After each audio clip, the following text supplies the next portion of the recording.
Hi, my name is Aiden Borja, and tonight, I am going to read the prologue to Halo the Flood and what I call a Russian accent. Prologue. Tech Officer Third Class Sam Marcus swore at the intercom, roused him from fitful sleep. He rubbed his blurry eyes and glanced at the mission clock bolted to the wall above his bunk. He'd been asleep for 3 hours, his first sleep cycle in 36 hours, damn it. Worse, this was the first time since the ship had jumped that he'd been able to sleep at all. Jesus, he muttered. This better be good. The old man had put the tech crews on triple shifts after the pillar of autumn jumped away from each. The ship was a mess after the battle, and what was left of engineering crews worked around the clock to keep the aging cruiser in one piece. Nearly 1/3 of the tech staff had died during the flight from Dietz, and each department was running a skeleton crew. Everyone else went into the freezer, of course. Non-essential personnel always got an ice nap during a space jump in over 200 combat cruisers. Marcus had now, though he was so tired that even the discomfort of cryo reveal sounded appealing if it meant that he could manage some uninterrupted sleep. Of course, it was difficult to complain. Captain Keyes was a brilliant tactician, and everyone aboard the Artem knew just how close they'd come to destruction when Reach fell to the enemy. A major naval base destroyed, millions dead or dying as the Covenant burned the planet to a cinder, and one of Earth's few remaining defenses transformed into corpses and molten slag. All in all, they'd been damned lucky to get away, but Sam couldn't help but feel that everyone of the Pillar of Autumn was living on borrowed time. The intercom buzzed again, and Sam swung himself out of the bunk. He jabbed at the comm control. Marcus here. Be grilled. I am sorry to wake you, Sam, but I need you down in Trial 2. Tech Chief Shepard sounded exhausted. It's important. Trial 2, Sam repeated, puzzled. What's the emergency, Tom? I'm not a cryo specialist. I can't give you specifics, Sam. The captain wants it kept off the comm, Shepard replied, his voice almost a whisper. Just in case we have eavesdroppers.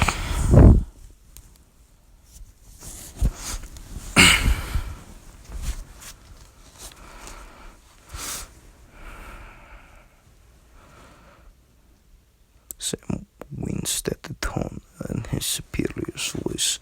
He'd known Tom Shepard since the academy, and had heard the man sound so grim. Looked, Shepard said, I need someone I can depend on. Like it or not, that's you, pal. You've cross-checked on cryo systems, Sam sighed, months ago, but yes. I'm sending a feed on your terminal, Sam. Shepard continued. It'll answer some of your questions anyway. Dump it to a portable pad, grab your gear, and get down here. Roger, said Sam. He stood shrugged into his uniform tunic and stepped over to his terminal. He activated the computer and waited for the upload from Shepard.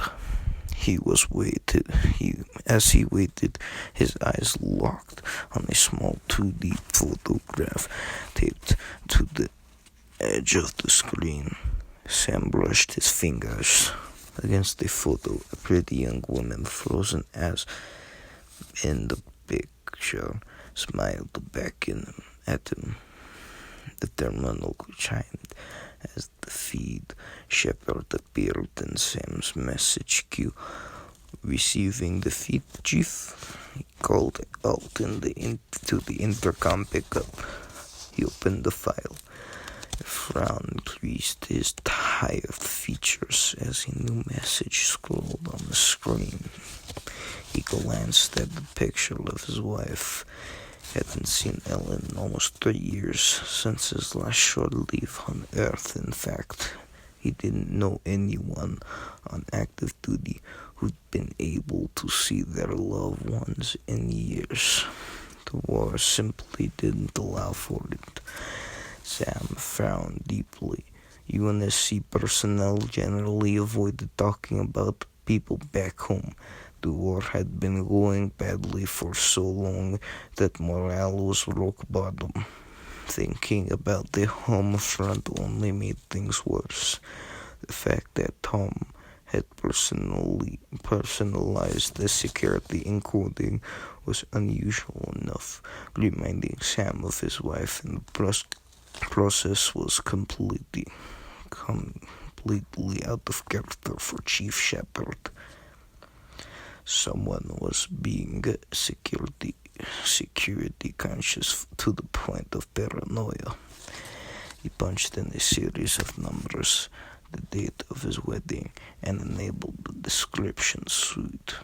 In seconds, the screen filled with schematics and tech readouts. His practiced eye scanned the file. The adrenaline suddenly spiked through his fatigue like a bolt of lightning. Christ, he said, his voice suddenly hoarse. Tom, is this who I think it is? Damn right. Get the cryo 2 on double, Sam. Got important package to thaw out and we drop it back into real space soon. On my way, he said. He killed the intercom connection, his exhaustion forgotten. Sam quickly dumped the tech file to his portable compad and deleted the original from his computer. He strode toward the door of his cabin, then stopped. He snatched Ellen's picture from the workstation almost as an afterthought and shoved it into his pocket. He sprinted for the lift, and the captain wanted the inhabitant of Cryo 2 revived. It meant that Keyes believed that the situation was about to go from bad to worse, or it already had. Unlike vessels designed by humans in which the command area was almost always located toward the ship's bow, Covenant ships were constructed in more logical fashion, which meant that their control rooms were buried deep within heavily armored hulls, making them impervious to anything less than a mortal blow. The differences did not end there. Rather than surround themselves with all manner of control interfaces, plus the lesser beings required to staff them,